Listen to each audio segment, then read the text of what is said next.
ఆయన మేము సినిమాలో చూసినాం కానీ పొలిటికల్ చూస్తేనేమో ఆయన మనకి 2 రూపీస్ రేషన్ బియ్యం అనే స్కీమ్ తెచ్చింది ఫస్ట్ ఆంధ్రాలో ఆయననే. అవును. ఇప్పుడు మేము రేషన్ కార్డు మీద ఆయన బియ్యం తీసుకొని తింటున్నామంటే ఆయన వల్లనే ఇప్పుడు మేము ప్రజెంట్. అవును. ఆయన స్టార్ట్ చేసిండు రాజశేఖర్ రెడ్డి, దాన్ని కంటిన్యూ చేసి ప్రజెంట్ ఇప్పటిదాకా కూడా అందరు సీఎంస్ కానీ ఆల్ స్టేట్స్ కానీ ఆయన చూసిన పథకం ఆ స్కీమ్ ని డెవలప్మెంట్ చేసుకుంటా ఆయన బియ్యం అని కాదు, షుగర్, పప్పు, అన్ని గ్రాసరీస్ అవును. 1 రూపీకి ఒక సగటు ఫ్యామిలీ తినేటట్టు ఆయన అన్ని స్కీమ్ చేసి పెట్టాడు. అవును. సో అదొక ఇంప్రూవ్మెంట్ బాగుంది, నాకు నచ్చింది అదొక స్కీమ్.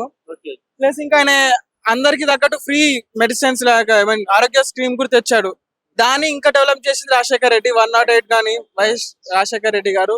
ఇక ఆయన సినిమాలు అంటే ఆయన సినిమాల గురించి మనం చెప్పని అవసరం లేదు, ఆటోమేటిక్ గా ఓకే. అదొక హైప్. అసలు ఆయన చూస్తా మాకు నడిచొచ్చిన దేవుడు, నడిచొచ్చిన రాముడు, కృష్ణుడే అనుకుంటాం మేము ఇప్పటికీ. ఉమ్. ఆయన వారసత్వాన్ని తను వాళ్ళ ఫ్యామిలీస్ కూడా అలాగే కంటిన్యూ చేస్తున్నందుకు సో గ్రేట్ గా ఫీల్ అవుతున్నాం.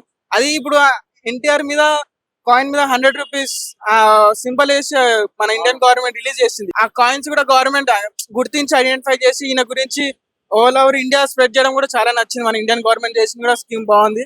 ఓకే. సో ఇది వాళ్ళ ఫ్యామిలీకి ఒక పేరు ఇవ్వడం కాకుండా ఏపీ అండ్ తెలంగాణ కూడా పేరు తెచ్చినట్టు మేము భావిస్తున్నాం. సిటీ ఎన్టీఆర్ గారు వాళ్ళ భార్య పేరుతో క్యాన్సర్ హాస్పిటల్ ఎంతో మంది కూడా ట్రీట్మెంట్ అందిస్తున్నటువంటి అంశం. బసవతారక క్యాన్సర్ హాస్పిటల్ రైట్ అందులో మా ఫ్రెండ్ ఇప్పుడు ఇంటర్న్షిప్ చేస్తుంది డైటిస్ట్ గా. వాళ్ళ ఫ్యామిలీ సఫర్ అయినట్టు ఇంకా ఏ ఫ్యామిలీ సఫర్ కావద్దు అని చెప్పి ఆ స్కీమ్ తెచ్చి అందరికి ఇప్పటికి ఫ్రీ మెడికల్, ఫ్రీ ఇన్స్ట్రుమెంట్స్ తోని చేస్తుంది కాబట్టి చాలా నచ్చింది ఆ స్కీమ్ అనేది. అట్లా చాలా మంది ఎవరు తొందరగా బయటికి రారు. ఏ ముఖ్యమంత్రి రాజశేఖర్ రెడ్డి గాని, మన రోషయ్య గాని, కిరణ్ కుమార్ అట్లా ఏ స్కీమ్స్ అంటే తన ఫ్యామిలీ తరపు నుంచి ఒక ప్రాబ్లమ్ ని ఇంకోరు ఎవరు సఫర్ కావద్దని చెప్పి తెచ్చి చేయలేరు ఇప్పటిదాకా. సో ఆ పాయింట్ కూడా చాలా బాగుంది. అట్లా ఆయన చేసిన సేవలు ఎవరు చేయలేరు ఇప్పటిదాకా. ఇప్పటివరకైతే ఎవరు చేయలేదు. ఇప్పటిదాకా ఆయన చేసిన సేవలు ఎవరు చేయలేరు. ఓకే. ఆయన సేవలు తలుచుకుంటా మనం ఈ రోజు ఆయన గురించి తలుచుకుంటున్నామంటే ఈ రోజు ఉన్నామంటే ఆయన వల్లనే మనం. ఓకే. ఈ రోజు వారి వారసత్వంగా వాళ్ళ మనవడు జూనియర్ ఎన్టీఆర్ గారు కానీ కళ్యాణ్ రావు వీళ్ళు ఉంటారు కదా.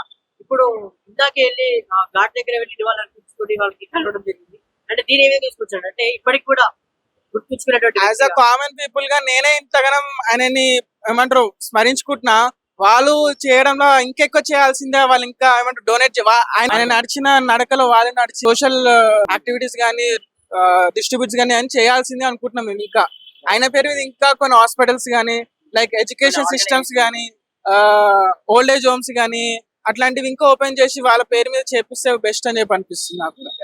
ఏమంటారు ఇప్పటి వరకు అటువంటి ముఖ్యమంత్రి ఉన్నారంటే ఇప్పటి వరకు ఆయన తర్వాత అంతటి నాయకుడు ఎవరంటే? మేము ముఖ్యమంత్రిగా చూడలేము, ఆయన ప్రధానమంత్రిగానే చూసినాం మేము ఇప్పటిదాకా. ఆ, మా దృష్టిలో ఆయన ప్రధానమంత్రి, ముఖ్యమంత్రి కాదు. మా రాష్ట్రానికైనా కానీ ఆయన ప్రధానమంత్రినే చూసినాము. ఆయన లాగా ఉన్నారంటే రాజశేఖర్ రెడ్డి కూడా చాలా వర్క్ చేశాడు.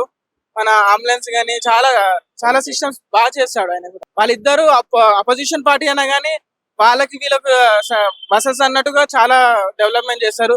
ఇప్పుడు హైదరాబాద్ కూడా ఈ సిచ్యువేషన్ ఉందంటే వైఎస్ రాజశేఖర్ రెడ్డి డెవలప్మెంట్ కూడా. ఆయన మేము సినిమాలో చూసినాం కానీ పొలిటికల్ చూస్తేనేమో ఆయన మనకి 2 రూపీస్ రేషన్ బియ్యం అనే స్కీమ్ తెచ్చింది ఫస్ట్ ఆంధ్రాలో ఆయననే. అవును. ఇప్పుడు మేము రేషన్ కార్డు మీద ఆయన బియ్యం తీసుకొని తింటున్నామంటే ఆయన వల్లనే ఇప్పుడు మేము ప్రజెంట్. అవును. ఆయన స్టార్ట్ చేసిండు రాజశేఖర్ రెడ్డి, దాన్ని కంటిన్యూ చేసి ప్రజెంట్ ఇప్పటిదాకా కూడా అందరు సీఎంస్ కానీ ఆల్ స్టేట్స్ కానీ ఆయన చూసిన పథకం ఆ స్కీమ్ ని డెవలప్మెంట్ చేసుకుంటా ఆయన బియ్యం అని కాదు, షుగర్, పప్పు, అన్ని గ్రాసరీస్ అవును. 1 రూపీకి ఒక సగటు ఫ్యామిలీ తినేటట్టు ఆయన అన్ని స్కీమ్ చేసి పెట్టాడు. అవును. సో అదొక ఇంప్రూవ్మెంట్ బాగుంది, నాకు నచ్చింది అదొక స్కీమ్. ఓకే. ప్లస్ ఇంకా ఆయన అందరికి తగ్గట్టు ఫ్రీ మెడిసిన్స్ లాగా ఐ మీన్ ఆరోగ్య స్కీమ్ కూడా తెచ్చాడు. దాన్ని ఇంకా డెవలప్ చేసింది రాజశేఖర్ రెడ్డి, 108 కానీ వైఎస్ రాజశేఖర్ రెడ్డి గారు. ఇక ఆయన సినిమాలు అంటే ఆయన సినిమాల గురించి మనం చెప్పని అవసరం లేదు, ఆటోమేటిక్ గా ఓకే. అదొక హైప్. అసలు ఆయన చూస్తా మాకు నడిచొచ్చిన దేవుడు, నడిచొచ్చిన రాముడు, కృష్ణుడే అనుకుంటాం మేము ఇప్పటికీ. ఉమ్. ఆయన వారసత్వాన్ని తను వాళ్ళ ఫ్యామిలీస్ కూడా అలాగే కంటిన్యూ చేస్తున్నందుకు సో గ్రేట్ గా ఫీల్ అవుతున్నాం. అది ఇప్పుడు ఎన్టీఆర్ మీద కాయిన్ మీద 100 రూపీస్ సింబల్ వేసి మన ఇండియన్ గవర్నమెంట్ రిలీజ్ చేసింది. ఆ కాయిన్స్ కూడా గవర్నమెంట్ గుర్తించి ఐడెంటిఫై చేసి ఈయన గురించి ఆల్ ఓవర్ ఇండియా స్ప్రెడ్ చేయడం కూడా చాలా నచ్చింది. మన ఇండియన్ గవర్నమెంట్ చేసిన కూడా స్కీమ్ బాగుంది. ఓకే. సో ఇది వాళ్ళ ఫ్యామిలీకి ఒక పేరు ఇవ్వడం కాకుండా ఏపీ అండ్ తెలంగాణ కూడా పేరు తెచ్చినట్టు మేము భావిస్తున్నాం. సిటీ ఎన్టీఆర్ గారు వాళ్ళ భార్య పేరుతో క్యాన్సర్ హాస్పిటల్ ఎంతో మంది కూడా ట్రీట్మెంట్ అందిస్తున్నటువంటి అంశం. బసవతారక క్యాన్సర్ హాస్పిటల్ రైట్ అందులో మా ఫ్రెండ్ ఇప్పుడు ఇంటర్న్షిప్ చేస్తుంది డైటిస్ట్ గా. వాళ్ళ ఫ్యామిలీ సఫర్ అయినట్టు ఇంకా ఏ ఫ్యామిలీ సఫర్ కావద్దు అని చెప్పి ఆ స్కీమ్ తెచ్చి అందరికి ఇప్పటికి ఫ్రీ మెడికల్ ఫ్రీ ఇన్స్ట్రుమెంట్స్ తోని చేసింది కాబట్టి చాలా నచ్చింది ఆ స్కీమ్ అనేది. అట్లా చాలా మంది ఎవరు తొందరగా బయటికి రారు. ఏ ముఖ్యమంత్రి రాజశేఖర్ రెడ్డి గాని, మన రోషయ్య గాని, కిరణ్ కుమార్ అట్లా ఏ స్కీమ్స్ అంటే తన ఫ్యామిలీ తరపు నుంచి ఒక ప్రాబ్లమ్ ని ఇంకోరు ఎవరు సఫర్ కావద్దని చెప్పి తెచ్చి చేయలేరు ఇప్పటిదాకా. సో ఆ పాయింట్ చాలా బాగుంది. అట్లా ఆయన చేసిన సేవలు ఎవరు చేయలేరు ఇప్పటిదాకా. ఇప్పటివరకైతే ఎవరు చేయలేదు. ఇప్పటిదాకా ఆయన చేసిన సేవలు ఎవరు చేయలేరు. ఓకే. ఆయన సేవలు తలుచుకుంటా మనం ఈ రోజు ఆయన గురించి తలుచుకుంటున్నామంటే, ఈ రోజు ఉన్నామంటే ఆయన వల్లనే మనం. ఓకే. ఈ రోజు వారి వారసత్వంగా వాళ్ళ మనవడు జూనియర్ ఎన్టీఆర్ గారు కానీ కళ్యాణ్ రావు వీళ్ళు ఉంటారు కదా. ఇప్పుడు ఇందాకే వెళ్ళి ఆ ఘాట్ దగ్గర వెళ్ళి వాళ్ళని అర్పించుకొని వాళ్ళకి కలవడం జరిగింది. అంటే దీని ఏమేమి తీసుకొచ్చాడు అంటే ఇప్పటికి కూడా గుర్తుంచుకునేటువంటి యాజ్ అ కామన్ పీపుల్ గా నేనే ఇంతగానం ఆయనని ఏమంటారు స్మరించుకుంటున్నా. వాళ్ళు చేయడంలో ఇంకెక్కువ చేయాల్సిందే. వాళ్ళు ఇంకా ఏమంటారు డొనేట్ ఆయన నడిచిన నడకలో వాళ్ళు నడిచి సోషల్ యాక్టివిటీస్ కానీ డిస్ట్రిబ్యూట్స్ కానీ అని చేయాల్సిందే అనుకుంటున్నాం మేము. ఇంకా ఆయన పేరు మీద ఇంకా కొన్ని హాస్పిటల్స్ కానీ లైక్ ఎడ్యుకేషన్ సిస్టమ్స్ కానీ ఓల్డ్ ఏజ్ హోమ్స్ కానీ అట్లాంటివి ఇంకా ఓపెన్ చేసి వాళ్ళ పేరు మీద చేపిస్తే బెస్ట్ అని చెప్పి అనిపిస్తుంది నాకు. ఏమంటారు ఇప్పటి వరకు అటువంటి ముఖ్యమంత్రి ఉన్నారంటే ఇప్పటి వరకు ఆయన తర్వాత అంతటి నాయకుడు ఎవరంటే మేము ముఖ్యమంత్రిగా చూడలేము, ఆయన ప్రధానమంత్రిగానే చూసినాం మేము ఇప్పటిదాకా. ఆ, మా దృష్టిలో ఆయన ప్రధానమంత్రి, ముఖ్యమంత్రి కాదు. మా రాష్ట్రానికైనా కానీ ఆయన ప్రధానమంత్రినే చూసినాము. ఆయన లాగా ఉన్నారంటే రాజశేఖర్ రెడ్డి కూడా చాలా వర్క్ చేస్తాడు.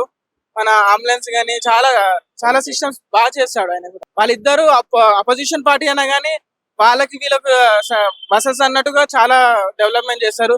ఇప్పుడు హైదరాబాద్ కూడా ఈ సిచ్యువేషన్ ఉందంటే వైఎస్ రాజశేఖర్ రెడ్డి డెవలప్మెంట్ కూడా